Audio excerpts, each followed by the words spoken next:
Okay, so aldehydes and ketones की properties हमने देखी थी।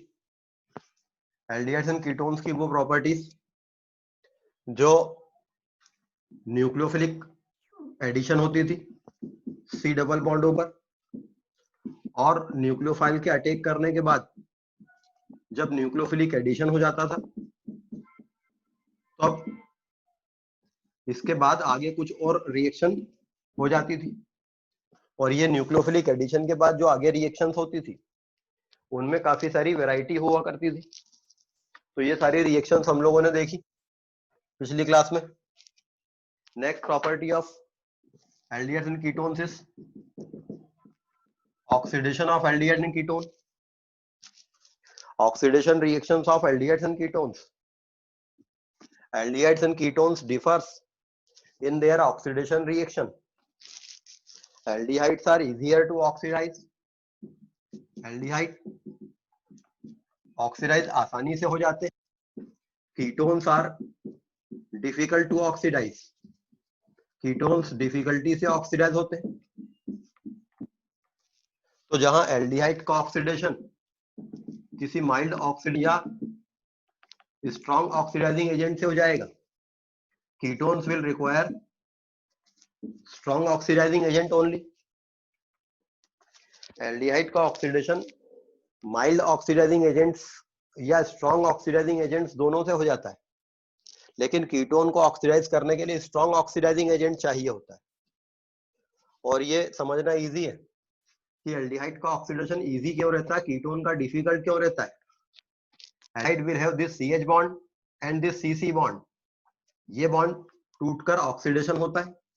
कीटोन में अगर ऑक्सीडेशन होना तो CC बॉन्ड ही टूटना पड़ेगा, बिकॉज कीटोन में कार्बोनिल ग्रुप के पास CH बॉन्ड होता नहीं है, CC बॉन्ड ही रहता है. तो एल्डिहाइड्स का ऑक्सीडेशन इजियर होता है, कीटोन्स का डिफिकल्टी से होता है. एंड एल्डिहाइड का ऑक्सीडेशन होने पर कार्बोक्सिलिक एसिड मिलता है. चूंकि इसमें CC बॉन्ड नहीं टूटा है, CH बॉन्ड बस टूटा है, तो ये जो कार्बोक्सिलिक एसिड मिलेगा it will contain the same number of carbon atoms as in the aldehyde.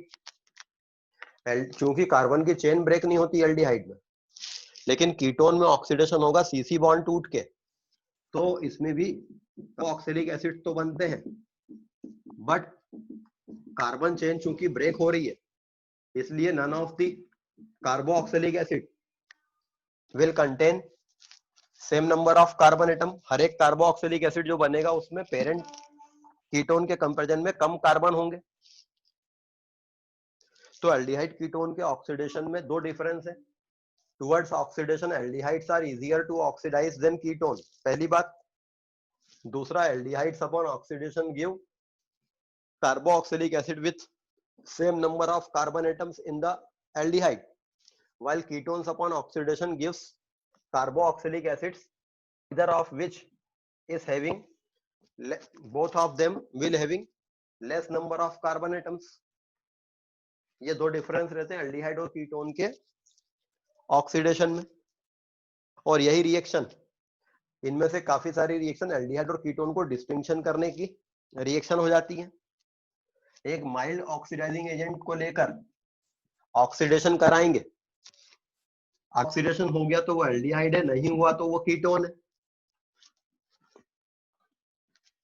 तो oxidation reactions of aldehydes and ketones. तो एल्डिहाइड और कीटोन को oxidation by mild oxidising agent. Aldehyde और कीटोन का oxidation by mild oxidising agent. अगर mild oxidising agent लेंगे तो aldehydes respond करेंगे, कीटोन रिस्पॉन्ड नहीं करेंगे. Tollens reagent.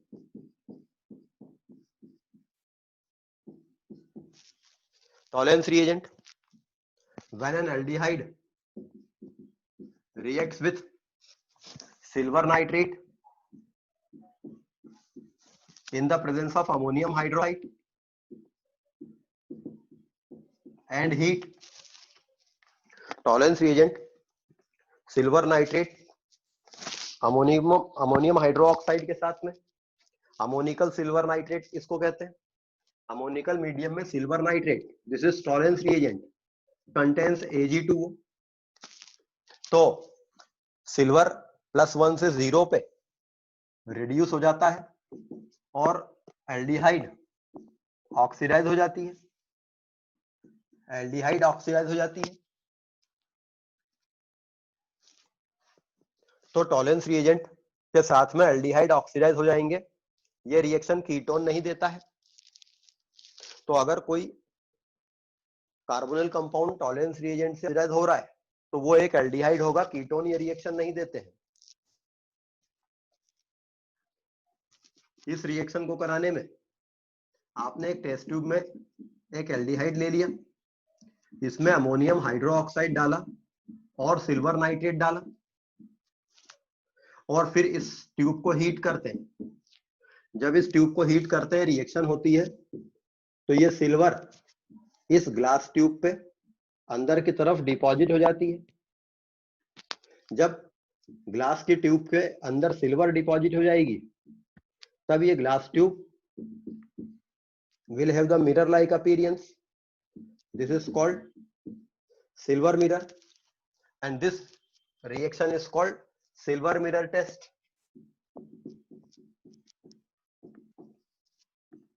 सिल्वर के डिपॉजिट होने से एक सिल्वर मिरर बन जाएगा, तो इस टेस्ट को सिल्वर मिरर टेस्ट कहते हैं। Aldehydes upon heating with Tollens reagent will form silver mirror on the test tube. अगर ये सिल्वर ज्यादा क्वांटिटी में रहती है, नीचे डिपॉजिट हो जाती है, तो फिर ये ब्लैक प्रेसिपिटेट के फॉर्म में दिखाई देती है। तो दोनों ही केस में कंक्लूजन यही निकलेगा कि वो कंपाउंड एल्डिहाइड है। अगर एक कंपाउंड टॉलरेंस के साथ में हीट करने पर सिल्वर मिरर बना रहा है या ब्लैक प्रेसिपिटेट दे रहा है तो वो एल्डिहाइड था। तो Tollens reagent ammoniacal silver nitrate mild oxidising agent है, एल्डिहाइड्स को ऑक्सीडाइज करता है, कीटोन्स को ऑक्सीडाइज नहीं करता है और ग्लास की ट्यूब पे सिल्वर डिपॉजिट करता है। That's why it is called silver mirror test. Ammoniacal medium में सिल्वर नाइट्रेट जब लेते हैं सो मीडियम में Ag2O बनने के बजाय डायअमीन से बनता है, ऐसा भी माना जाता है। मीडियम में सिल्वर बनने के बजाय डायअमीन सिल्वर कॉम्प्लेक्स रहता है और एक्चुअल में यह ऑक्सीडाइजिंग एजेंट रहता है। तो सिल्वर रिड्यूस हो जाता है, यह ऑक्सीडाइज हो जाता है।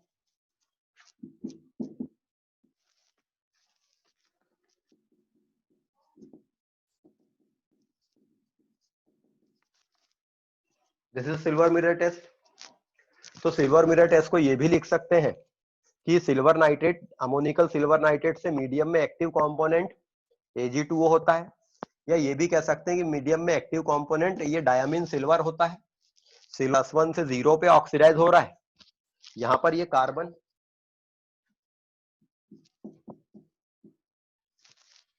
ये जो कार्बन है बॉन्ड ब्रेकिंग मेथड से देखेंगे तो ये CC बॉन्ड है, ये ब्रेक हुआ तो कोई चार्ज नहीं आएगा।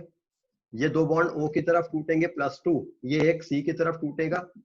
ये कार्बन +1 ऑक्सीडेशन स्टेट पर है, यहाँ पर ये +3 ऑक्सीडेशन स्टेट में जा रहा है। तो इस रिएक्शन में एल्डिहाइड का कार्बन +1 से +3 पर ऑक्सीडाइज होता है, 2 इलेक्ट्रॉन देता है, मगर सिल्वर +1 से 0 पे जा रहा है, तो इसलिए ये 2 कॉम्प्लेक्स लगेंगे और 2 सिल्वर डिपॉजिट होगा। तो aldehydes responds to Tollens reagent and they form silver mirror। ये एक रेडॉक्स रिएक्शन है, कीटोन ये रिएक्शन नहीं देते हैं, but alpha hydroxy ketone responds to silver mirror test. वैसे कीटोन टॉलेंस रिएजेंट से रिएक्शन नहीं करते हैं, लेकिन अगर एक कीटोन टॉलेंस रिएजेंट से रिएक्शन कर रहा है तो फिर वो एक अल्फा हाइड्रोक्सी कीटोन होगा।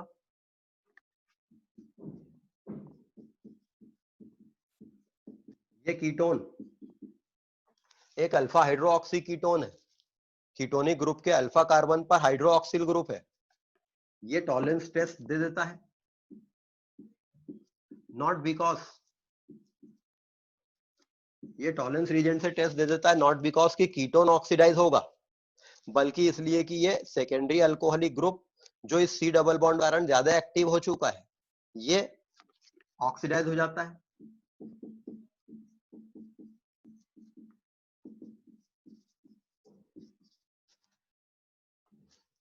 तो aldehydes will give Tollens reagent test, ketones will not give Tollens test. लेकिन अगर कोई कीटोन टॉलरेंस टेस्ट दे रहा है तो फिर वो एक अल्फा हाइड्रोक्सी कीटोन है। और दूसरी बात, टर्मिनल एल्काइंस,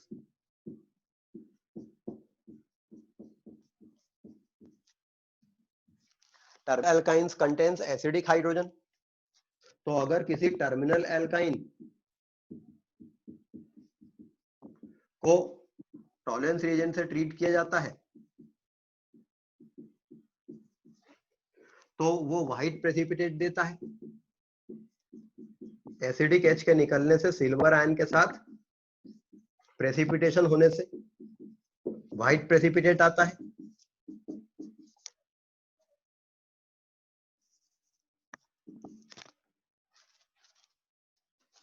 तो tolerance reagent ammoniacal silver nitrate है, एल्डिहाइड इसके साथ टेस्ट देंगे, अल्फा हाइड्रोक्सी कीटोन इसके साथ रिएक्शन देंगे, टर्मिनल एल्काइंस इसके साथ व्हाइट प्रेसिपिटेट देंगे। मगर टर्मिनल एल्काइन का व्हाइट प्रेसिपिटेट देना और यहाँ सिल्वर मिरर बनने में फर्क क्या है? ये एक रेडॉक्स रिएक्शन है जहां सिल्वर रिड्यूस होकर प्रेसिपिटेट दे रहा है, जबकि ये एक non redox reaction acid base reaction है, इसलिए यहाँ केवल सिल्वर सॉल्ट बन रहा है उस एल्काइड आयन का। तो टॉलरेंस रिएजेंट एक माइल्ड ऑक्सीडाइजिंग एजेंट है, एल्डिहाइड्स को ऑक्सीडाइज करेगा, कीटोन्स को ऑक्सीडाइज नहीं करेगा, मगर एक्सेप्शनली अल्फा हाइड्रोक्सी कीटोन को कर देगा। टर्मिनल अल्काइंस के साथ में ये सिल्वर आयन देकर प्रेसिपिटेशन करा देगा एल्काइन आयन का। तो this is the reaction of aldehydes with tolerance reagent. Tolerance reagent में या तो ये मानते हैं कि एक्टिव कंपोनेंट Ag2O होता है जो एल्डिहाइड को ऑक्सीडाइज करता है, सिल्वर रिड्यूस होता है, या ये मानते हैं कि active component diamine silver complex होता है जिसमें सिल्वर ऑक्सीडाइजिंग एजेंट होता है, कार्बन ऑक्सीडाइज हो जाता है कार्बोक्सिलिक में, सिल्वर रिड्यूस हो जाता है एलिमेंटल सिल्वर में।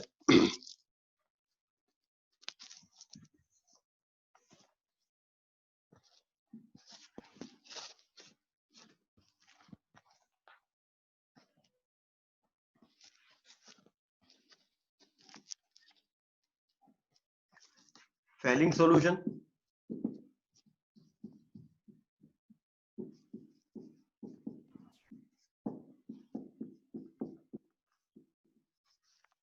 फेलिंग सॉल्यूशन इसी प्रकार से Fehling solution is another mild oxidising agent.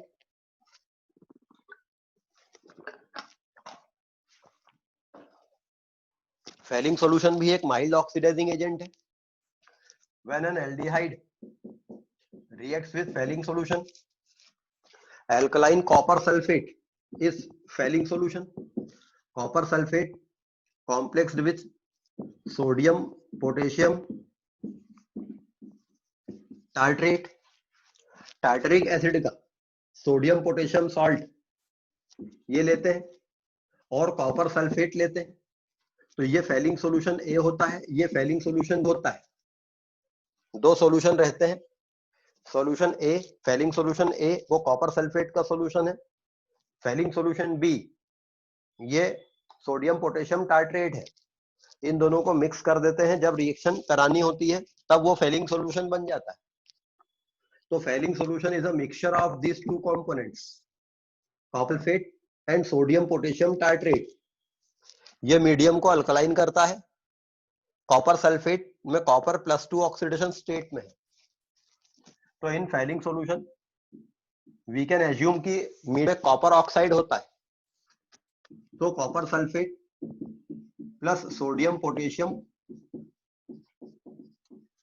Tartrate, ये फैलिंग सॉल्यूशन है, दोनों को मिक्स कर दिया, कॉपर ऑक्साइड का ये ऑक्सीजन एल्डिहाइड ऑक्सीडाइज कर देगा और कॉपर खुद रिड्यूस हो जाएगा। कॉपर रिड्यूस होता है, लेकिन यहाँ कॉपर +2 से +1 रिड्यूस होता है, तो यहाँ पर एलिमेंटल कॉपर नहीं मिलता जैसे वहां एलिमेंटल सिल्वर मिली थी, यहाँ पर कॉपर का ऑक्साइड मिलता जो कि रेड कलर का प्रेसिपिटेट देगा। तो aldehydes upon reaction with failing solution will give red precipitate of cuprous oxide। ये क्यूप्रस ऑक्साइड का प्रेसिपिटेट देता है। यहाँ पर कॉपर क्यूप्रिक से क्यूप्रस तक रिड्यूस हो गया है, +2 से +1 तक रिड्यूस हो गया है, एल्डिहाइड ऑक्सीडाइज हो गया है।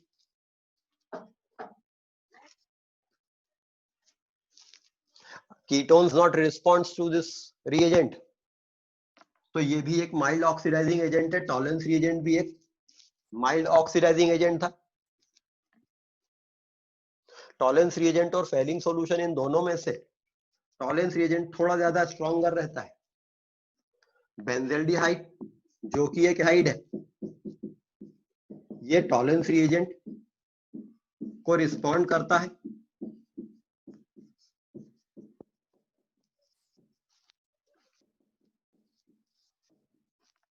but benzaldehyde does not respond to failing solution।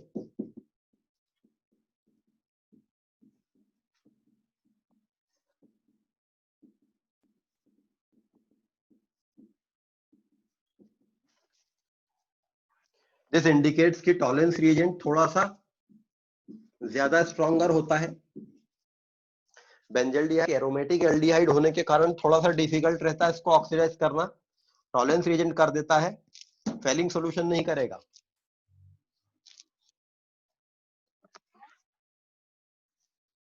तो oxidation of aldehydes by mild oxidising agents, Tollens reagent, Fehling solution.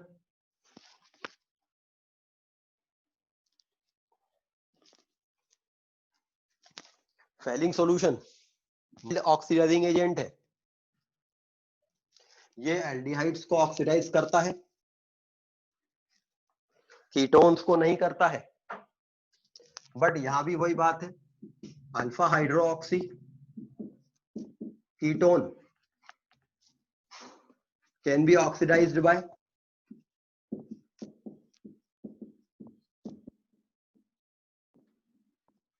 Fehling solution because of oxidation of that secondary alcoholic group into ketonic group।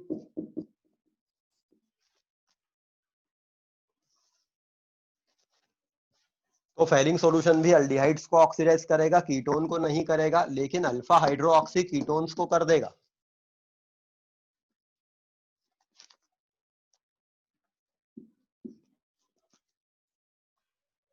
और terminal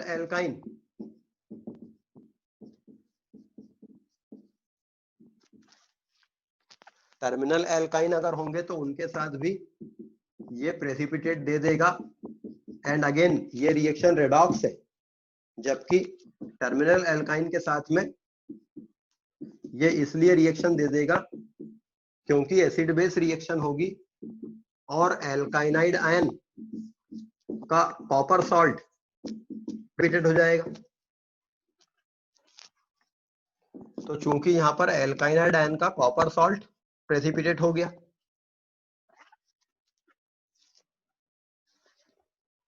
तो alkynes के साथ में reaction non redox रहती है, aldehydes के साथ में, कीटोन्स के साथ में ये रेडॉक्स रिएक्शन होती है, कॉपर रिड्यूस हो, यहाँ कॉपर रिड्यूस नहीं होगा।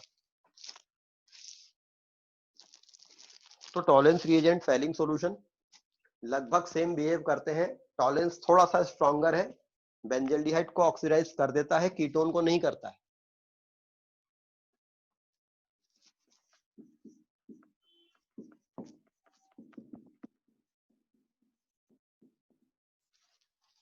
बेनेडिक्ट सॉल्यूशन, एल्डिहाइड्स को कॉपर सल्फेट के साथ रिएक्शन कराएं सोडियम पोटेशियम टार्ट्रेट से, तो alkaline copper sulphate with sodium potassium tartrate is Fehling solution. लेकिन अगर आप टार्टरिक एसिड के सोडियम पोटेशियम सॉल्ट के बजाय अगर साइट्रिक एसिड का सोडियम पोटेशियम सॉल्ट ले लें, अगर आप साइट्रिक एसिड का सोडियम पोटेशियम सॉल्ट ले लें, then it will be Benedict solution. Citric acid का सोडियम पोटेशियम सॉल्ट ले लें, copper sulphate with sodium potassium citrate, तो ये बेनेडिक्ट सॉल्यूशन है। तो बाकी सब रिएक्शन इसकी वैसी ही रहेंगी जैसी फेलिंग सॉल्यूशन की है। तो जहां फेलिंग सॉल्यूशन कॉपर सल्फेट है with sodium potassium tartrate, Fehling solution है copper sulphate with sodium potassium citrate.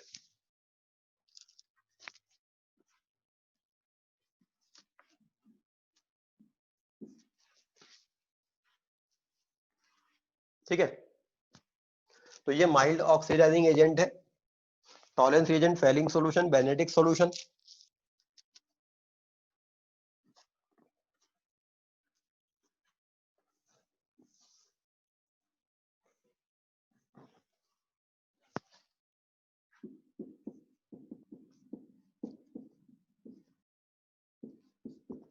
शिफ्स reagent इसी प्रकार से माइल्ड ऑक्सीडाइजिंग एजेंट है शिफ्स रिएजेंट।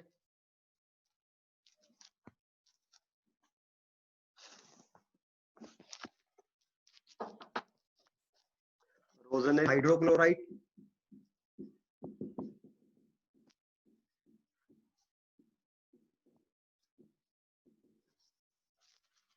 रोजेनेलिन हाइड्रोक्लोराइड, ये एक रेड कलर की डाई होती है। जब इसको डाइऑक्साइड इसमें पास करते हैं तो ये कलरलेस हो जाती है। रोजेनिलिन हाइड्रोक्लोराइड ये रेड या पिंक कलर की डाई होती है, मगर इसमें सल्फर डाइऑक्साइड फ्लो करते हैं तो सल्फर डाइऑक्साइड इसको कलरलेस कर देती है। दिस कलरलेस सॉल्यूशन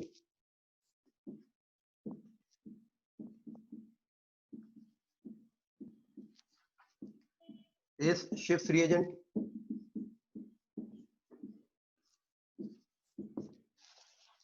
ये कलरलेस सॉल्यूशन शिफ्स रिएजेंट कहलाता है। यदि इसमें कोई एल्डिहाइड डालते हैं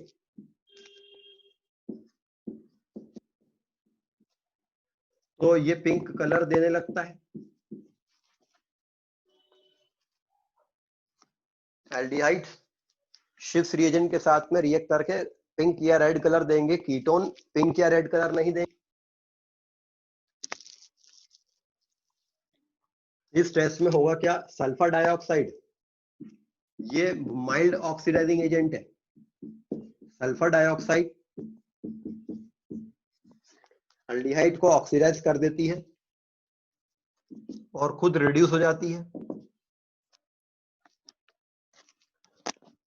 इसके कारण मीडियम में से सल्फर डाइऑक्साइड खत्म होने लगती है, और जब मीडियम में सल्फर डाइऑक्साइड खत्म होगी तो इस डाई का कलर अपीयर हो जाएगा। सल्फर डाइऑक्साइड ने डाई के कलर को मास्क करके रखा था, जैसे ही वो SO2 मीडियम से हटी डाई का कलर आ जाता है। और वो SO2 अल्डिहाइड को ऑक्सीडाइज कर सकती है, कीटोन को नहीं कर पाएगी। तो अगर ये कीटोन होता तो SO2 कंज्यूम नहीं होती तो इसका कलर अपीयर नहीं होता। तो these are the mild oxidising agents जो एल्डिहाइड्स के साथ टेस्ट देंगे मगर कीटोन्स के साथ टेस्ट नहीं देंगे।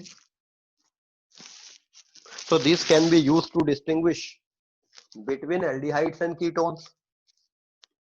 ये एल्डिहाइड्स और कीटोन को डिस्टिंग्विश करने के काम आते हैं।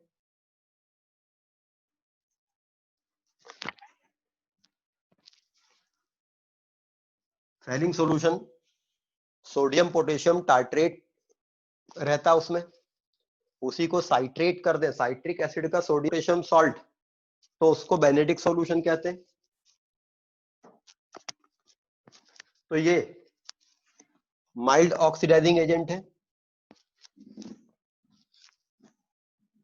Ketones require stronger oxidizing agent. तो oxidation of aldehydes and ketones by using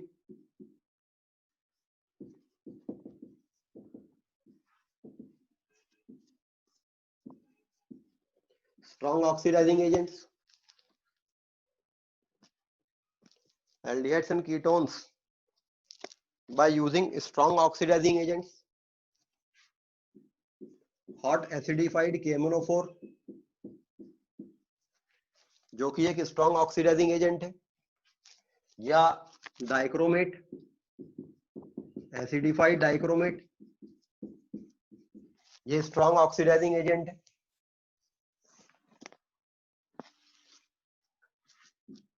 तो एल्डिहाइड और कीटोन, अब हम कीटोन को लेके काम करते हैं क्योंकि पर इससे एल्डिहाइड भी ऑक्सीडाइज तो हो ही जाए. व्हेन एन एल्डिहाइड और ketone reacts with hot acidified KMnO4, carbon carbon bond break होता है और कार्बोक्सिलिक एसिड्स का मिक्सचर बनता है. Aldehydes and ketones upon reaction with hot acidified KMnO4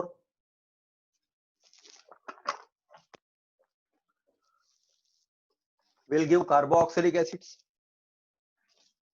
In case of aldehydes, the carboxylic acid will contain same number of carbon atom as that of aldehyde, but in case of ketone, the carboxylic acid will contain lesser number of carbon atom as that of ketone. अगर एक ketone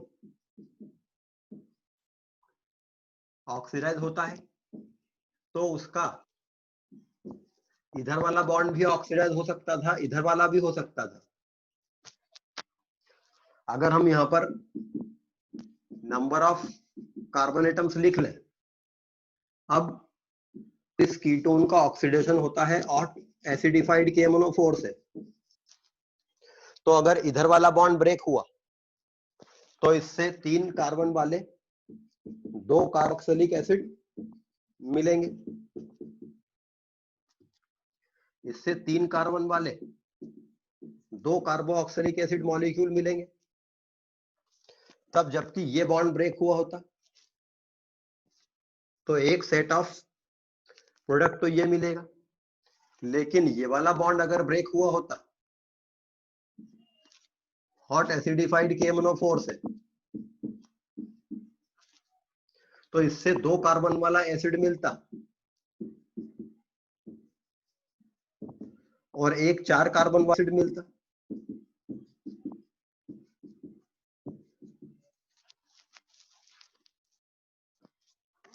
ketone का जब oxidation होता है तो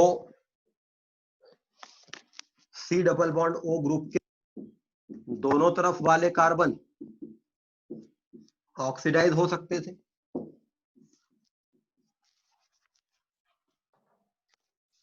ketone का जब oxidation होता तो ये बॉन्ड भी ऑक्सीडाइज हो सकता था, ये भी हो सकता था.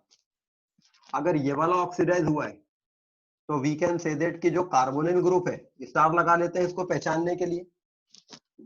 अगर ये वाला बॉन्ड ब्रेक होता तो कार्बोनिल ग्रुप इस R के साथ रहता और ये COOH होता और R एक प्रोडक्ट ये बनता.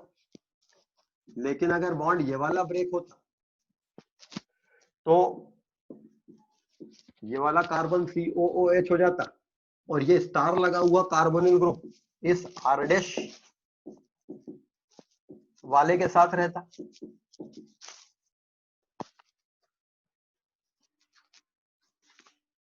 तो ये वाला बॉन्ड भी ब्रेक हो सकता है रिएक्शन में, ये भी हो सकता है. तो इन दोनों प्रोडक्ट्स में से ज्यादा प्रोडक्ट कौन सा मिले? जनरली तो मिक्स प्रोडक्ट मिलता है, लेकिन थोड़ा ज्यादा प्रोडक्ट वो मिलता है जिसमें ये कार्बोनिल ग्रुप कीटोन का छोटे वाले एल्किल ग्रुप के साथ गया होगा। मान लीजिए R छोटा एल्किल ग्रुप है और ये R डैश बड़ा एल्किल ग्रुप है, तो ये स्टार लगा वाला R स्टार लगा वाला कार्बोनिल ग्रुप छोटे एल्किल ग्रुप के साथ जाएगा, ये सेट ऑफ प्रोडक्ट थोड़ा ज्यादा मिलता है। This is called Popoff's rule.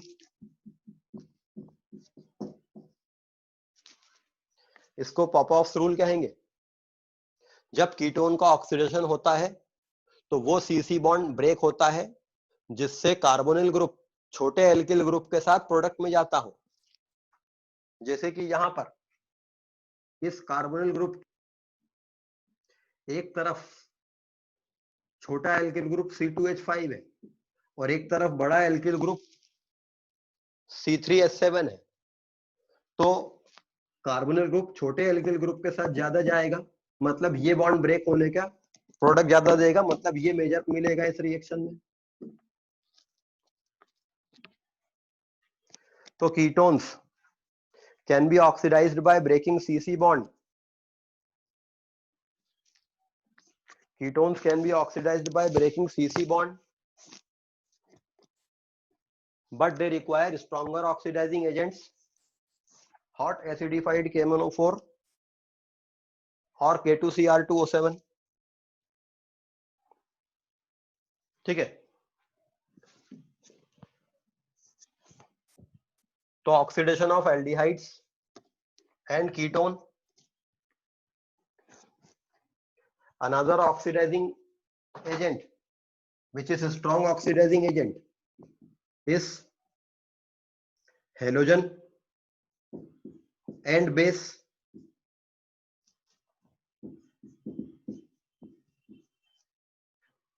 Halogen plus a strong base, when an aldehyde or ketone containing C double bond OCH3 group reacts with halogen in the presence of a strong base, they break CC bond and forms haloform plus a carboxylic acid containing one carbon less than the parent aldehyde or ketone, haloform reaction। तो इसके पहले जो हमने haloform reaction देखी थी, वो haloform reaction itself एक aldehyde या कीटोन का ऑक्सीडेशन रिएक्शन थी, where oxidising agent is the halogen and medium is basic. उसमें सीसी बॉन्ड टूटता था और इस रिएक्शन की डिटेल हम पहले देख चुके हैं। तो एल्डिहाइड्स का ऑक्सीडेशन माइल्ड ऑक्सीडाइजिंग एजेंट से हो जाता। कीटोन स्ट्रॉन्ग ऑक्सीडाइजिंग एजेंट चाहते हैं, hot acidified KMnO4, acidified dichromate, halogen and strong base, haloform reaction. Another reaction which is oxidation of aldehydes and ketones by strong oxidizing agent is Baeyer-Villiger oxidation।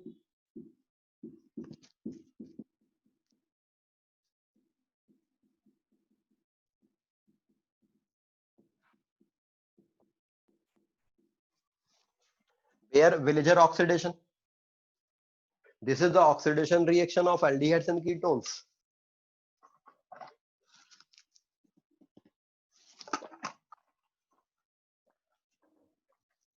where the oxidizing agent is a per acid। Oxidising agent एक per acid होता है। इसके पहले आपने पर acids इस्तेमाल किए थे किसी एल्कीन की रिएक्शन से। पर एसिड से जब कराते हैं पर बेंजोइक एसिड या पर फॉर्मिक एसिड से, तो इपॉक्साइड बनते थे एल्कीन पर। Baeyer-Villiger oxidation, when an aldehyde or ketone is treated with some per acid, ये पर बेंजोइक एसिड है C6H5COOOH। when an aldehyde or ketone reacts with a per acid, इस पर एसिड का एक एक्स्ट्रा ऑक्सीजन एल्डिहाइड कीटोन के CC bond पे insert होकर ईस्टर फॉर्म कर देता है। मगर जब ये ऑक्सीजन सीसी बॉन्ड पे इंसर्ट हो सकता है एल्डिहाइड या कीटोन में, तो इस वाले बॉन्ड पे इंसर्ट हो सकता है, वो इस वाले बॉन्ड पे भी इंसर्ट हो सकता था। तो यहां दो प्रकार के ईस्टर मिलेंगे।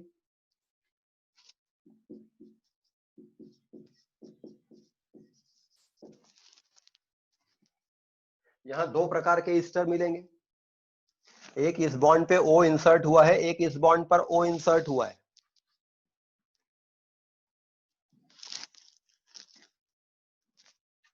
तो रिएक्शन को सिंपली इस प्रकार से हम समझ सकते हैं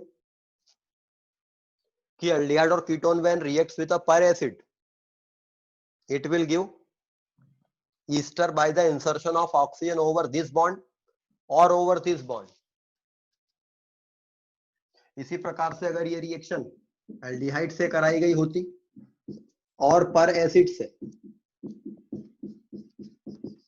O इंसर्ट यहां हुआ होता, तो चूंकि CH बॉन्ड पर O इंसर्ट हुआ है तो ये ईस्टर के बजाय कार्बोक्सिलिक एसिड देगा, प्लस एक दूसरा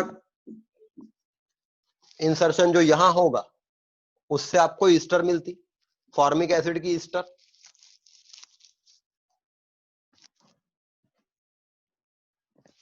तो aldehydes and ketones reacts with per acid to form Easter, और ये ईस्टर बन सकती है इस बॉन्ड पे O इंसर्ट होने से या इस बॉन्ड पे O इंसर्ट होने से।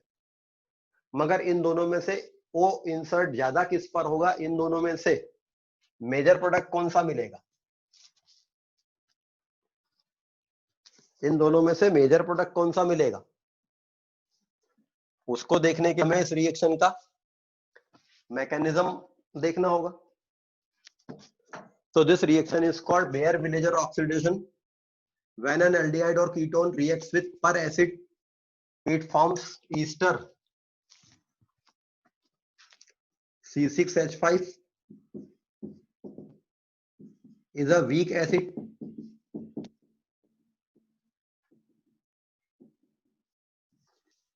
जो कि टूटकर C6H5 COO negative ion plus H plus ion देता है। एल्डिहाइड या कीटोन की कोई भी रिएक्शन हो, उसकी शुरुआत पहले न्यूक्लियोफिलिक एडिशन से होती है, मीडियम में न्यूक्लियोफाइल, ये पर एसिड का आयन है, तो एज अ न्यूक्लियोफाइल ये यहां पर अटैक करेगा, चार्ज O पर जाएगा। जब ये चार्ज O पर जाता है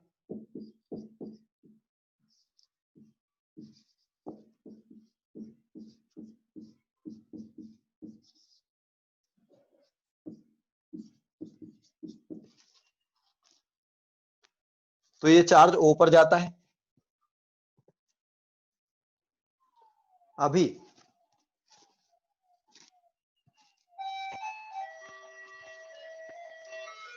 तो ये चार्ज O पर गया,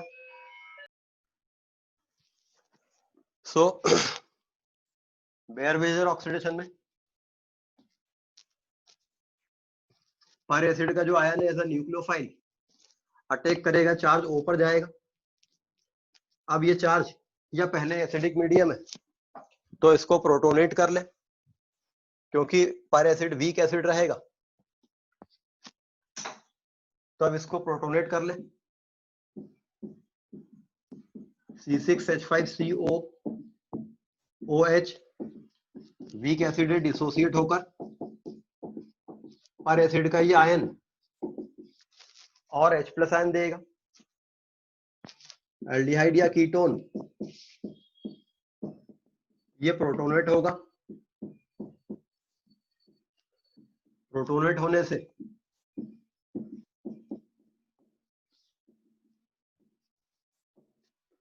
कार्बन पर प्लस चार्ज जाएगा,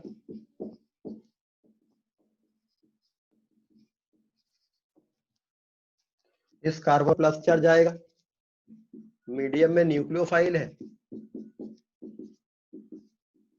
ये पर एसिड का आयन, तो ये एज अ न्यूक्लियोफाइल अटैक करेगा।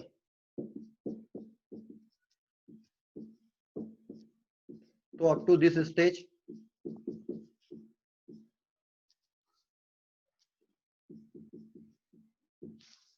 This reaction is nucleophilic addition reaction. ये न्यूक्लियोफिलिक एडिशन रिएक्शन रहेगी, मगर इसमें ये oxygen oxygen bond, oxygen oxygen bond काफी वीक रहता है। तो जब ये ब्रेक होगा, इसके इलेक्ट्रॉन पुल करने के कारण ये इलेक्ट्रॉन इधर पुल करेगा, तो ये बॉन्ड इधर ब्रेक होगा, तो ये एक इलेक्ट्रॉन डेफिशिएंट ऑक्सीजन क्रिएट हो जाएगा। इलेक्ट्रॉन डेफिशिएंट ऑक्सीजन बहुत अनस्टेबल रहता है, अगर इसको बना दें वैसे ये बनेगा नहीं।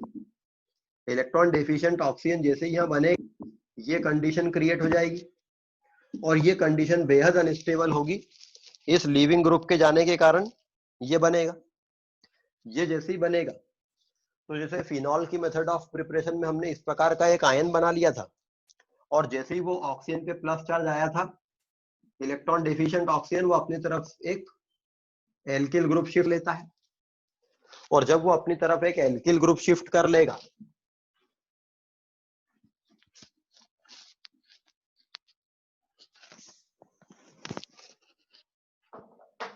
जब वो अपना एक एल्किल ग्रुप शिफ्ट कर लेगा,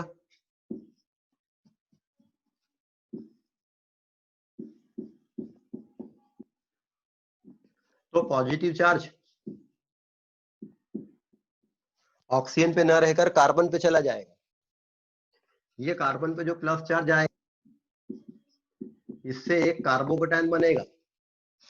ये कार्बोकेटायन इन दोनों ऑक्सीजन के लोन पेयर से स्टेबल रहेगा, तो इसका सफिशिएंट ड्राइविंग फोर्स है इलेक्ट्रॉन डेफिशिएंट ऑक्सीजन की तरफ एल्किल शिफ्ट होने के लिए। ये कंडीशन क्रिएट नहीं होगी, बल्कि इस ग्रुप का निकलना और यहां से इस ग्रुप का शिफ्ट हो जाना ये कंसर्टेड मैनर में होगा।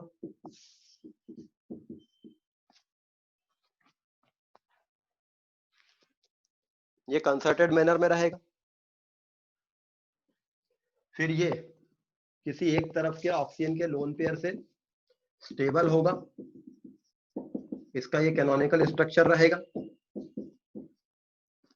बाद में ये H+ रिलीज कर देगा, तो C double bond O group फिर से आ जाएगा, और ये वो ईस्टर है। C double bond O group फिर से आ जाएगा, ये H+ चला गया।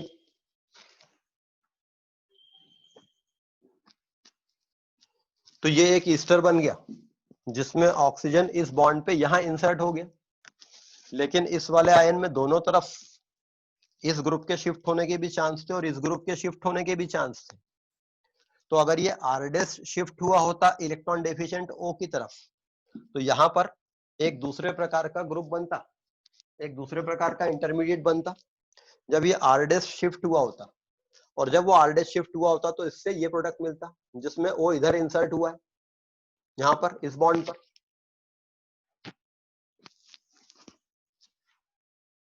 तो चूंकि R और R' दोनों शिफ्ट हो सकते हैं, तो दो प्रकार के ईस्टर बनेंगे। तो फिर बात आती है कि मेजर ईस्टर कौन सा बनेगा। तो कौन बताएगा कि मेजर ईस्टर कौन सा बनेगा? अगर इस रिएक्शन में हमें डिसाइड करना है कि मेजर ईस्टर कौन सा बनेगा। स्पर्श सर एल्काइल ग्रुप के माइग्रेटरी एप्टीट्यूड को इन कंपेयर कर दोनों लेंगे, एल्किल ग्रुप में से जिसका माइग्रेटरी एप्टीट्यूड ज्यादा ज्यादा होगा। और फिनॉल वाले चैप्टर में हमने पढ़ा था migratory aptitude of alkyl group ज्यादा किसका रहता है? जिस एल्किल ग्रुप पे ज्यादा ब्रांचिंग होती है, प्लस आई इफेक्ट ज्यादा रहता है, वो एल्किल ग्रुप ज्यादा शिफ्ट होता है। तो इन दोनों ईस्टर में से वो ईस्टर ज्यादा बनेगी जिसमें एल्काइल ग्रुप का माइग्रेटरी एप्टीट्यूड ज्यादा होता होगा। तो हम बता सकते हैं किसी रिएक्शन में कि मेजर प्रोडक्ट कौन सा होगा। तो this is the mechanism of bear-villager oxidation.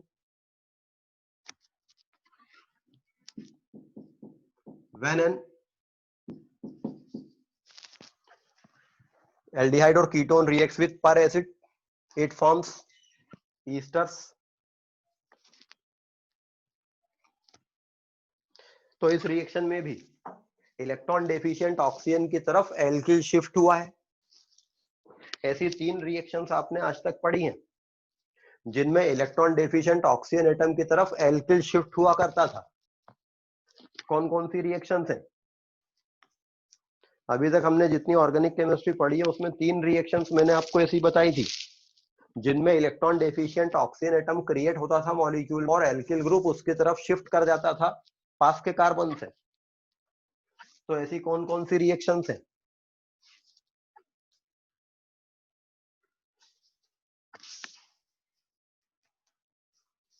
किसी को नहीं पता है? इसके पहले आपने कौन कौन सी ऐसी रिएक्शंस पढ़ी हैं जिनमें एल्काइल शिफ्ट होता है इलेक्ट्रॉन डेफिशिएंट ऑक्सीजन एटम की तरफ? Still nobody. एक तो हमने पढ़ा था hydroboration oxidation reaction. Hydroboration oxidation reaction में एल्काइल शिफ्ट होता था towards electron deficient oxygen atom. जब ये बॉन्ड इधर टूटता था या ऑक्सीजन इलेक्ट्रॉन डेफिशिएंट क्रिएट होती थी, ये बॉन्ड इधर टूटता था और ये इधर शिफ्ट कर जाता था।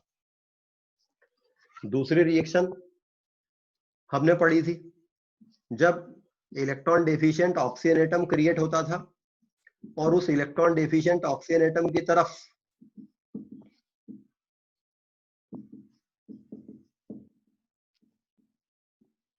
रैपिड फिनाइल शिफ्ट हो जाता था।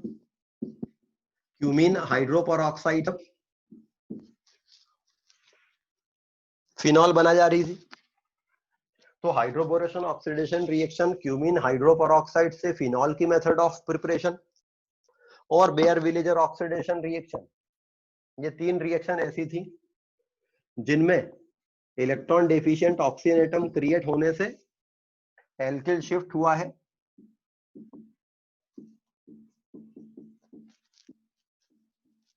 अभी हमने देखा ये बेयर विलेजर ऑक्सीडेशन।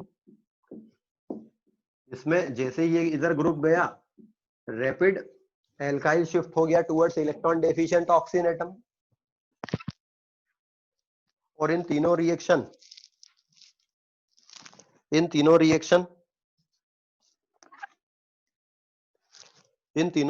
की कॉमन बात क्या है?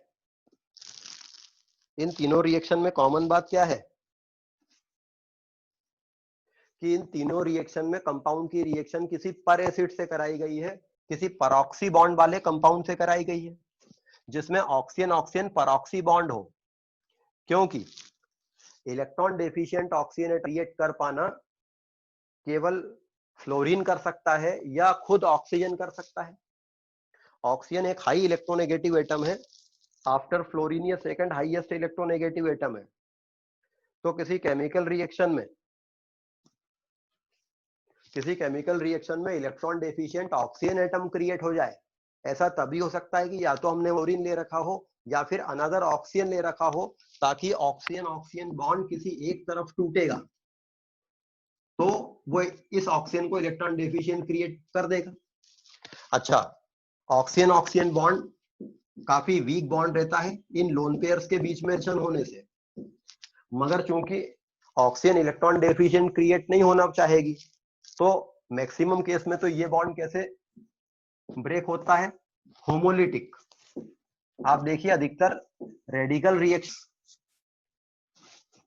परऑक्साइड से इनिशिएट होती हैं, अधिकतर रेडिकल रिएक्शंस परऑक्साइड से इनिशिएट होती हैं, परऑक्साइड के कारण रेडिकल रिएक्शंस इनिशिएट हो जाती हैं।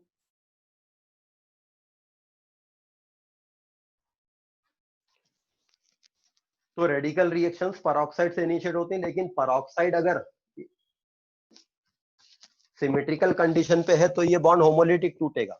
लेकिन परऑक्सी बॉन्ड जब अनसिमेट्रिक कंडीशन पे होता है, जैसे कि यहाँ पर परऑक्सी बॉन्ड अनसिमेट्रिकल कंडीशन पे था, इधर H था इधर B था, और बोरॉन इधर इलेक्ट्रॉन जाने से इधर से इलेक्ट्रॉन खींच रहा है, इधर ये ग्रुप लगा था जो इलेक्ट्रॉन पुल कर रहा है परऑक्सी बॉन्ड से, तब इलेक्ट्रॉन डेफिशिएंट ऑक्सीजन क्रिएट हो पाता है और एल्किल ग्रुप उसकी तरफ शिफ्ट कर जाता है। तो बेयर विलेजर ऑक्सीडेशन।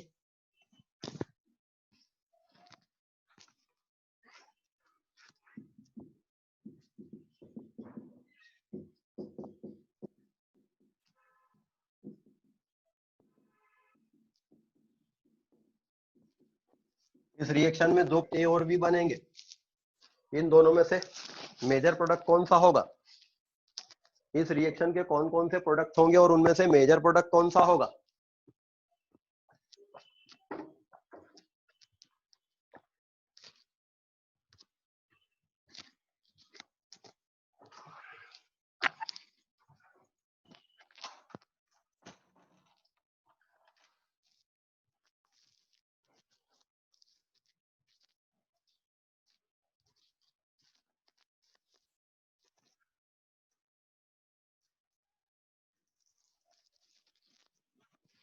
यहां पर दो प्रोडक्ट बनेंगे, एक प्रोडक्ट बनेगा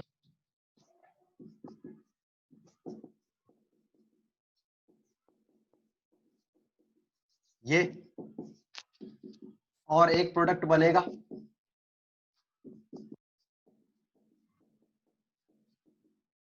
ये। ओ यहां इंसर्ट हुआ है, ओ यहां इंसर्ट हुआ है, क्योंकि इसका माइग्रेटरी एप्टीट्यूड ज्यादा था तो ये इंसर्ट हुआ होता तो ए वाला प्रोडक्ट मेजर मिलेगा और ये माइनर प्रोडक्ट मिलेगा। उल्टा बना दिया, ये मेजर मिलेगा क्योंकि ये ग्रुप माइग्रेट किया होगा और ये वाला माइनर मिलेगा। रिएक्शन मैकेनिज्म बनाकर देख सकते हैं।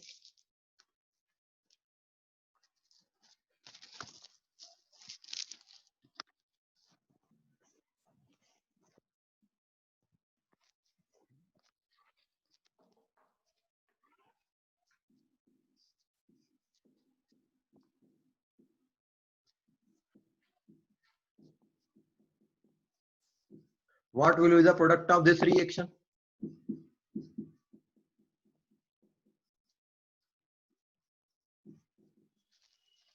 And what will be the major product?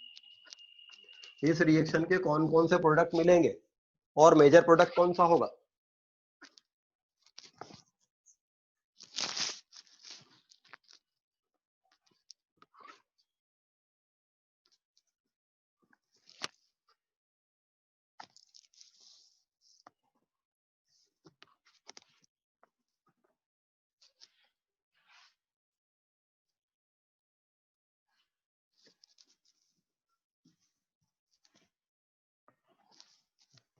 Bear villager oxidation reaction रहेगी, एक ये वाला मिलेगा,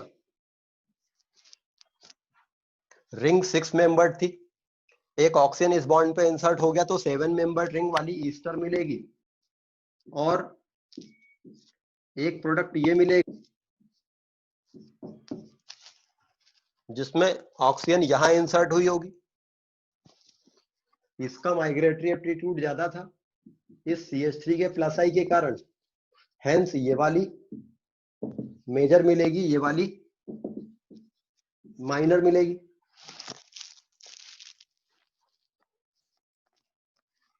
So these are the examples of Baeyer-Villiger oxidation.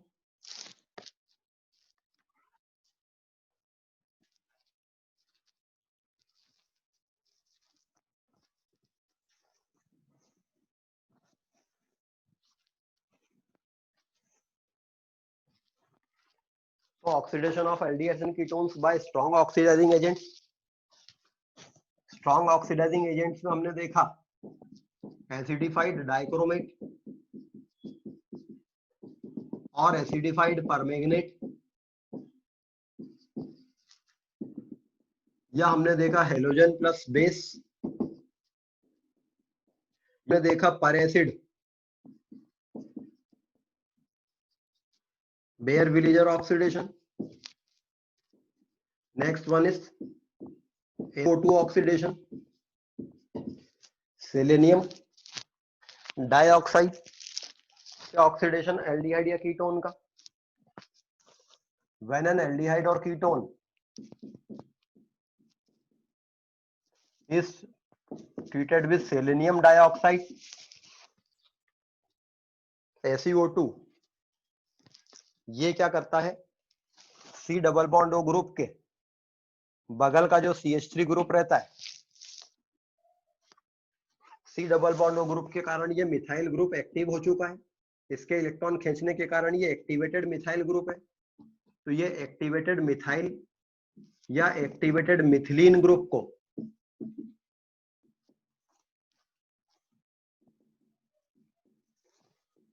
भी कार्बोनिल ग्रुप में कन्वर्ट कर देता है। Selenium dioxide C double bond O group के बगल के मिथाइल ग्रुप को भी कार्बोनिल ग्रुप में कन्वर्ट कर देता है। और सेलेनियम मेटालिक सेलेनियम के फॉर्म में डिपॉजिट होता है। यहां पर सेलेनियम जीरो ऑक्सीडेशन स्टेट पे रिड्यूस होता है। इसी प्रकार से ये C double bond O group के बगल वाले सी डबल बॉन्ड CH2 ग्रुप को सी डबल बॉन्ड O कर देगा। तो सेलेनियम डाइऑक्साइड कार्बोनिल ग्रुप के बगल वाले मिथाइल या मिथिलीन ग्रुप को कार्बोनिल ग्रुप बना देता है। एक तरह से आप कह सकते हैं कि ये क्लीमेंसन रिडक्शन का उल्टा है, क्योंकि क्लीमेंसन रिडक्शन में क्या होता था, C double bond O group CH2 बन जाता था।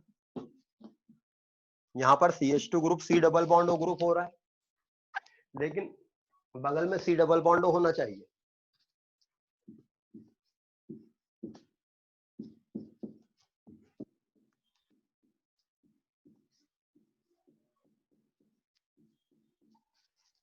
तो SiO2 ऑक्सीडेशन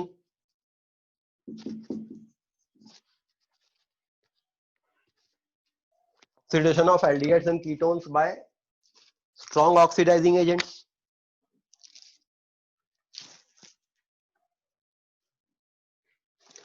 SiO2 एक तो क्या करता है, ये C double bond O group के बगल वाले CH2 ग्रुप को C double bond O group कर देता है। लेकिन अगर कोई एल्कीन है उसमें C double bond O group नहीं है और इसका SiO2 से रिएक्शन करा दिया, तो ये एलाइलिक पोजीशन पर हाइड्रोक्सिल ग्रुप लगा देता है। ये एलाइलिक कार्बन था यहां पर और यहां पर एलाइलिक पोजीशन है, वहां पर OH ग्रुप लगा देता है ऑक्सीडाइज करके। तो सेलेनियम डाइऑक्साइड एलाइलिक कार्बन पे ऑक्सीडेशन करता है, अल्कोहल बनाता है, या कोई एल्डिहाइड या कीटोन है तो उसके C double bond O group के बगल वाले CH2 ग्रुप को या CH3 ग्रुप को C double bond O group कर देगा। These are the oxidation reactions of aldehydes and ketones.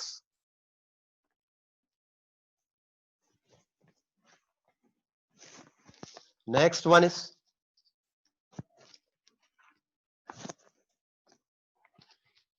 reduction reactions of aldehydes and ketones.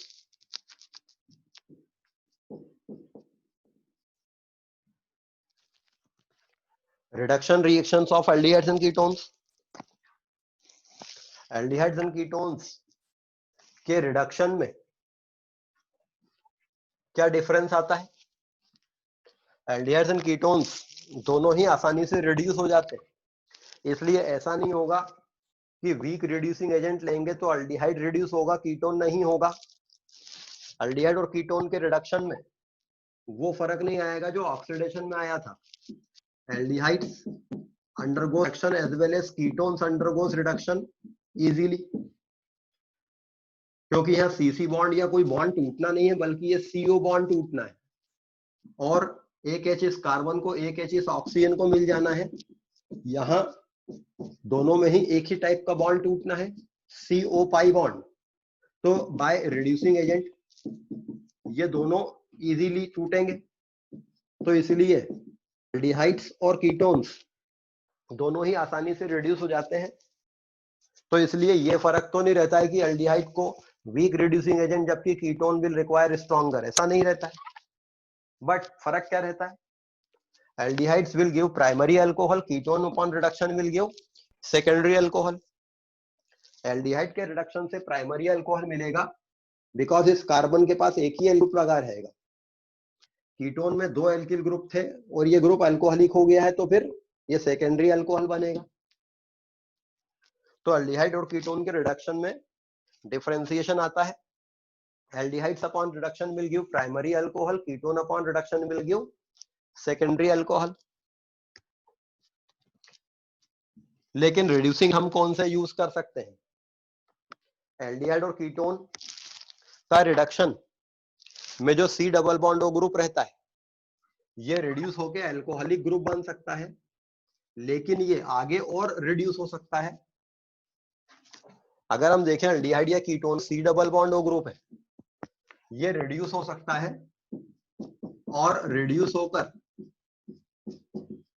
पहले अल्कोहलिक ग्रुप बन जाएगा, लेकिन अगर ये और आगे रिड्यूस हो गया तो ये कंप्लीट CH2 ग्रुप में रिड्यूस हो जाएगा। ऐसा ही कीटोन के साथ भी होगा। So what we can expect कि अगर हमने किसी एल्डिहाइड या कीटोन की रिएक्शन, अगर हमने किसी एल्डिहाइड या कीटोन की रिएक्शन माइल्ड रिड्यूसिंग एजेंट से करा दी तो वो इस रिएक्शन को केवल यहां तक ले जाएगा, लेकिन अगर स्ट्रॉन्ग रिड्यूसिंग एजेंट से करा दी तो फिर वो रिएक्शन को कंप्लीट यहां तक ले जाएगा। तो एल्डिहाइड कीटोन के रिडक्शन में डिफरेंशिएशन कैसा आता है कि अगर आपने एल्डिहाइड या कीटोन को रिड्यूस करा दिया with some weaker reducing agent तो वो कार्बोनिल ग्रुप अल्कोहलिक ग्रुप तक रिड्यूस होगा, लेकिन अगर स्ट्रॉन्ग रिडक्शन करा दिया, कंप्लीट रिडक्शन, इसको हम कह सकते हैं पार्शियल रिडक्शन, और यहां से यहां तक को हम कह सकते हैं कंप्लीट रिडक्शन। इंस्टेड कि हम mild reducing agent word use करें तो partial reduction of aldehyde and ketone means the conversion of C double bond O group up to CHOH group only. Partial reduction of aldehyde and ketone मतलब carbonyl group का alcoholic group तक conversion, and complete reduction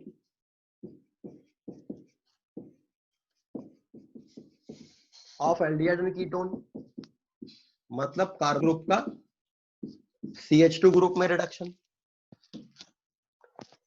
now the question arises, aldehyde ketone का partial reduction आप किस reagent से achieve कर सकते हैं और कंप्लीट रिडक्शन किससे अचीव कर सकते हैं? पार्शियल रिडक्शन आप अचीव कर सकते हैं by H2PD, by lithium aluminium hydride, by sodium borohydride,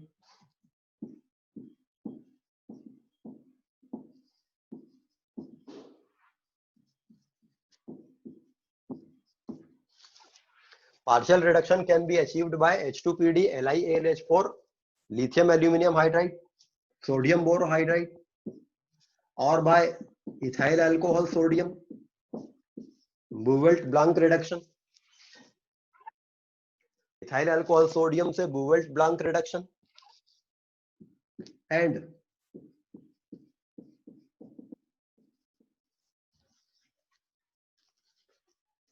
Mirvin-Pondroff-Worley reduction.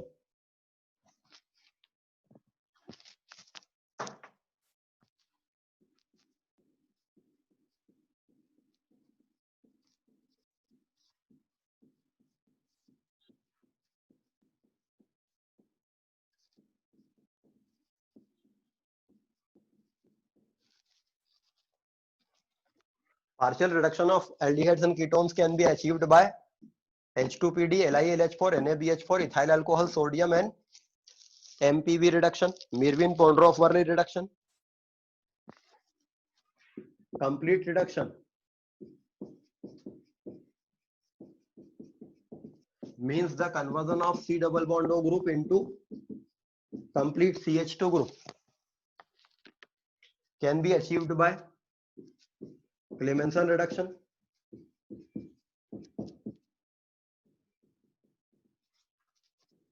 Wolff-Kishner reduction,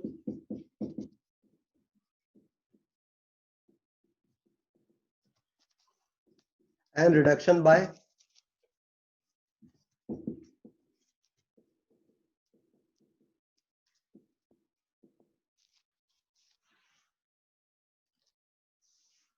vicinal thiol plus H2NI।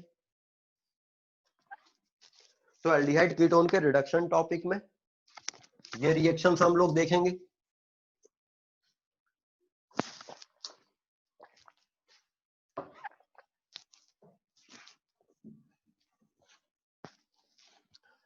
partial reduction of aldehydes and ketones.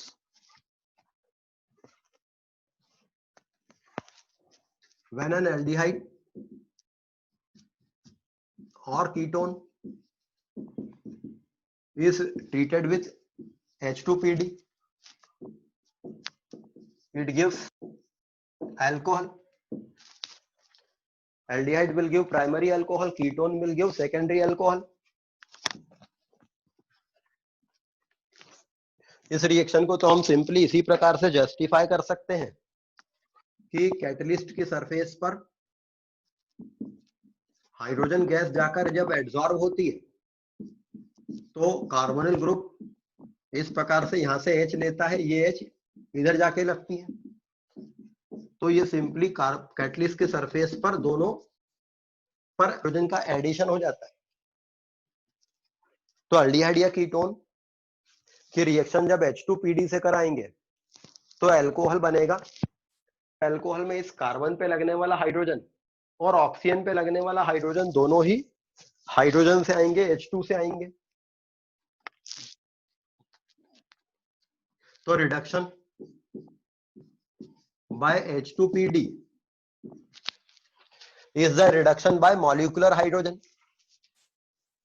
यहां पर मॉलिक्यूलर हाइड्रोजन लिए H2, न्यूट्रल H2 मॉलिक्यूल लिया हुआ है, और वो इस तरह से जस्टिफाई किया जा सकता है कि क्यों होगा। अगर ये एल्डिहाइड होता तो ये प्राइमरी अल्कोहल मिलता आपको, अगर ये कीटोन होता तो आपको सेकेंडरी अल्कोहल मिलता।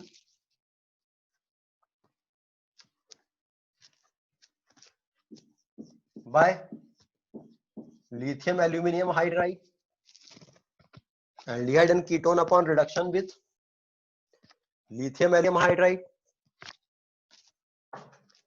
lithium aluminum hydride ये डिसोसिएट होता है और हाइड्राइड आयन देता है। एल्यूमिनियम का हाइड्राइड है, एल्यूमिनियम हाईली मेटालिक एलिमेंट है, तो एल्यूमिनियम बीइंग मेटल इससे H माइनस आयन रिलीज होने की टेंडेंसी काफी ज्यादा रहती है।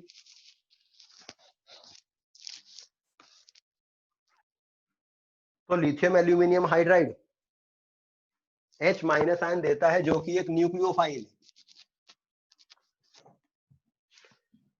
रिएक्शन को हम वैसे क्या लिख सकते हैं, एन एल्डिहाइड और कीटोन, एक एल्डिहाइड या कीटोन का जब लिथियम एल्यूमिनियम हाइड्राइड से रिएक्शन होगी,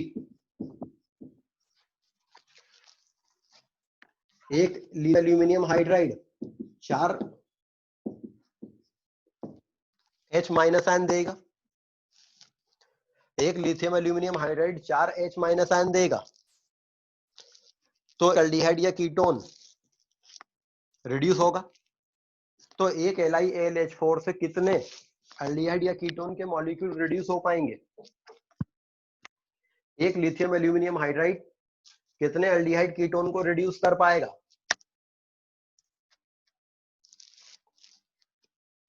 बताइए आंसर। एक एल्डिहाइड या एक LiAlH4 कितने एल्डिहाइड या कीटोन को रिड्यूस कर पाएगा? ब्रह्मांश सर 2 को कर पाएगा। ये अब गलत है। यहाँ पर आपको देखकर ऐसा लग रहा है कि इसको एक H यहाँ चाहिए, एक H यहाँ चाहिए, तो 2 H ऐड हो रहे हैं, वो तो हो ही रहे हैं, और ये 4 H दे रहा है तो ये 2 को कर पाता, लेकिन दरअसल ये 4 को कर पाएगा। एक LiAlH4 ये 4 एल्डिहाइड कीटोन को रिड्यूस कर पाएगा। रिएक्शन मैकेनिज्म अगर हम देखें, मीडियम में एल्डिहाइड या कीटोन है, H प्लस आयन उसके लिए न्यूक्लियोफाइल का काम करेगा, चार्ज O पर जाएगा, और जब ये चार्ज O पर जाएगा तो ये चार्ज वापस पलट कर नहीं आ पाएगा, क्योंकि अगर ये पलट कर आया इसको कार्बन आयन निकालना पड़ेगा या हाइड्राइड आयन निकालना पड़ेगा, जो निकलता नहीं है, चार्ज यहीं रह जाएगा। इसके साथ लिथियम आयन चिपके हुए हैं या एल्यूमिनियम आयन चिपके हुए हैं, अब ये आयनिक स्टेज तक रिएक्शन हो गई और ये बन गए। मीडियम में लेटर ऑन हम हाइड्रोलिसिस जब करेंगे तो मीडियम के प्रोटिक सॉल्वेंट से ये strong base alkoxide ion acidic H डाल लेगा और हेंस अल्कोहलिक ग्रुप बन जाएगा।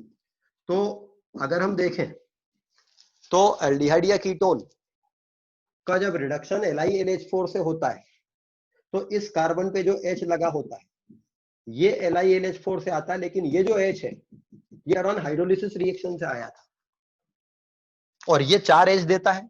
तो ये ऐसे 4 मॉलिक्यूल को रिड्यूस कर पाएगा और ये अंडरस्टूड रहता है कि पहले आपने सिस्टम में LiLH4 से रिडक्शन कराया होगा, बाद में हाइड्रोलिसिस क्या होगा। जबकि LiLH4 के रिएक्शन में हाइड्रोलिसिस दिया नहीं रहता है, बट ये अंडरस्टूड रहता है कि वो आयनिक सॉल्ट बनता है, बाद में आपने हाइड्रोलिसिस करा लिया होगा। तो ये जो H है ये हाइड्रोलिसिस से आया है। तो मैकेनिज्म अगर हम देखें,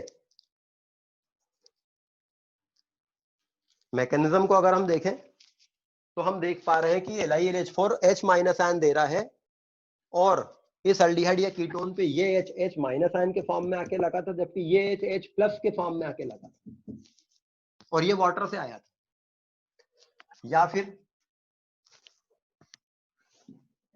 तो ये मैकेनिज्म है इसका, और है यो simply nucleophilic addition followed by hydrolysis. मतलब जो LiLH4 की रिएक्शन है वो हम क्या कह सकते हैं, nucleophilic addition followed by hydrolysis.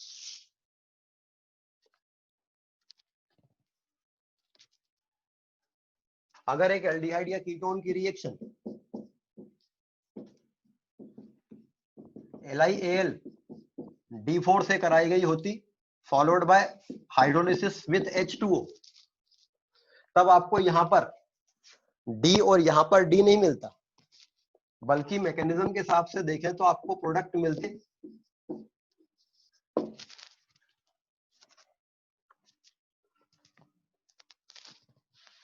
and one molecule of LiAlD4 can reduce 4 molecule of aldehyde and ketone, because वो 4 D नेगेटिव आयन देता और वो ऐसे 4 मॉलिक्यूल को जाकर ऐड कर देते उन पे, यहाँ पर ड्यूट्रियम ऐड होता, लेकिन यहाँ तो H ही आता मीडियम से।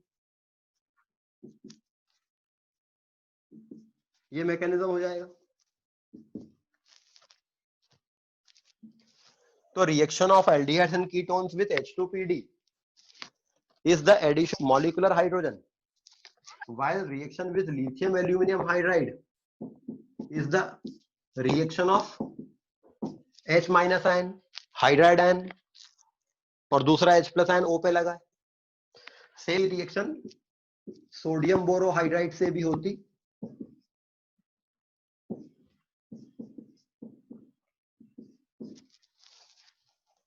सेम यही रिएक्शन सोडियम बोरोहाइड्राइड से भी होगी। बस सोडियम बोरोहाइड्राइड क्या, बोरॉन का हाइड्राइड है और बोरॉन का हाइड्राइड होने से बोरॉन चूंकि नॉन मेटल है इसलिए ये ज्यादा H माइनस आयन इजीली नहीं निकालता है जितना एल्यूमिनियम निकाल देता, बिकॉज एल्यूमिनियम मेटल है, एल्यूमिनियम ज्यादा इलेक्ट्रोपॉजिटिव है। तो लिथियम एल्यूमिनियम हाइड्राइड में आयनिक character in the aluminium hydrogen bond ये ज्यादा रहेगा, ये ज्यादा इजीली पोलराइज होकर H माइनस आयन रिलीज करेगा। इसीलिए LiAlH4 स्ट्रॉन्ग रिड्यूसिंग एजेंट होता है एज कंपेयर टू NaBH4। तो ये दोनों रिएक्शन एक जैसी ही होंगी। इसमें भी वही है, sodium borohydride H minus ion देगा, बाद में हाइड्रोलिसिस होकर यहां H लगेगा, तो एल्डिहाइड और ketone upon reaction with sodium borohydride NaBD4 लिया होता फॉलोड बाय हाइड्रोलिसिस किया होता, या उल्टा कर लें अब की बार NaBH4 लिया होता followed by hydrolysis with D2 लिया होता, तो यहां पर आपको प्रोडक्ट जो मिला होता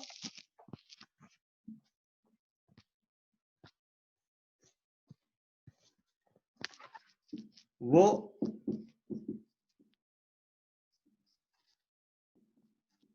ये मिला होता।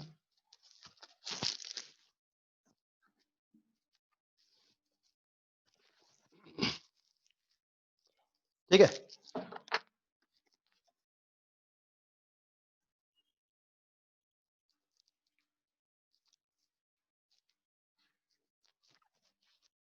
तो reduction of partial reduction of aldehydes and ketones by H2PD by lithium aluminum hydride and sodium borohydride by ethyl alcohol sodium.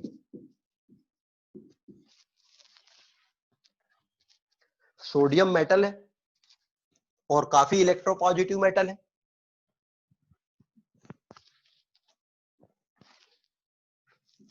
तो इथाइल अल्कोहल और सोडियम मेटल है, ये नेसेंट हाइड्रोजन प्रोड्यूस करेगा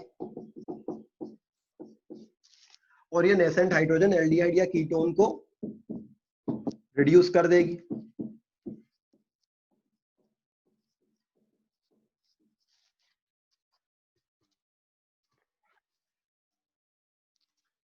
दिस इज Boelt-Blanc रिडक्शन। यहां पर जो hydrogen आती है वो इथाइल अल्कोहल प्रोटिक सॉल्वेंट से आती है, तो वो H प्लस के फॉर्म में आती है। तो H2PD से रिडक्शन, मॉलिक्यूलर हाइड्रोजन से रिडक्शन है, LiAlH4 रिडक्शन, NaBH4 से रिडक्शन, हाइड्राइड आयन से रिडक्शन है, इथाइल अल्कोहल सोडियम से reduction, ethyl alcohol protic solvent है उसके H प्लस आयन से रिडक्शन है।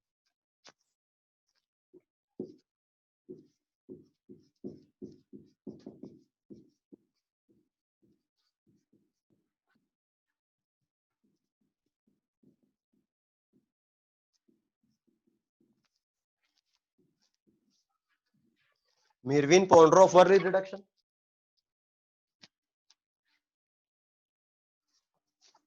MPV reduction.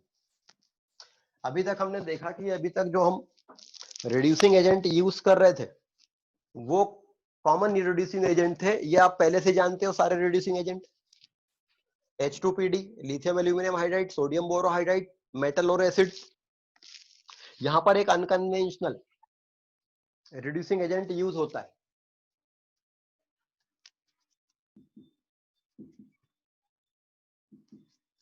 This is isopropyl alcohol. ये आइसोप्रोपाइल अल्कोहल है। आइसोप्रोपाइल अल्कोहल का एल्यूमिनियम सॉल्ट अगर हम ले लें, अगर हम आइसोप्रोपाइल अल्कोहल का एल्यूमिनियम सॉल्ट ले लें, तो ये आइसोप्रोपाइल अल्कोहल था, तो इसका H प्लस चला जाता, तो ये बचता कौन, आइसोप्रोपॉक्साइड आयन, और उसका एल्यूमिनियम सॉल्ट ले लिया। मतलब हम यूं मान सकते हैं कि पहले हमने क्या किया, आइसोप्रोपाइल अल्कोहल को एल्यूमिनियम हाइड्रोक्साइड से ट्रीट कर दिया, ये बेस था, ये एसिड था, इनका सॉल्ट बन। जब हम किसी एल्डिहाइड या कीटोन को एल्यूमिनियम आइसोप्रोपॉक्साइड, आइसोप्रोपाइल अल्कोहल के एल्यूमिनियम सॉल्ट से ट्रीट करते हैं फॉलोड बाय हाइड्रोलिसिस, तो एल्डिहाइड रिड्यूस हो जाती है एंड ये पोर्शन ऑक्सीडाइज हो जाता है।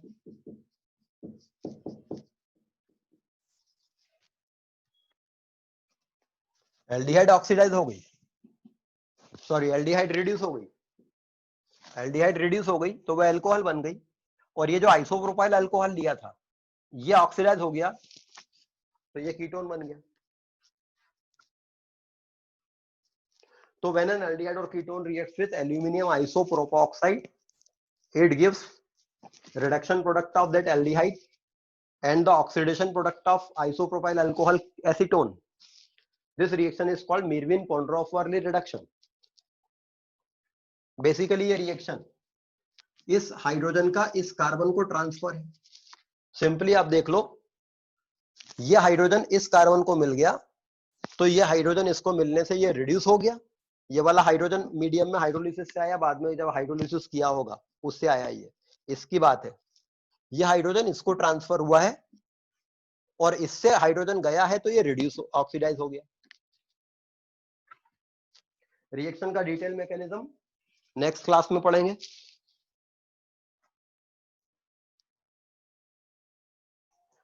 तो नेक्स्ट क्लास में हम लोग आगे की रिएक्शंस पढ़ेंगे एल्डिहाइड कीटोन की, मिरविन पॉन्ड्रोफिलिक रिडक्शन का मैकेनिज्म देखेंगे।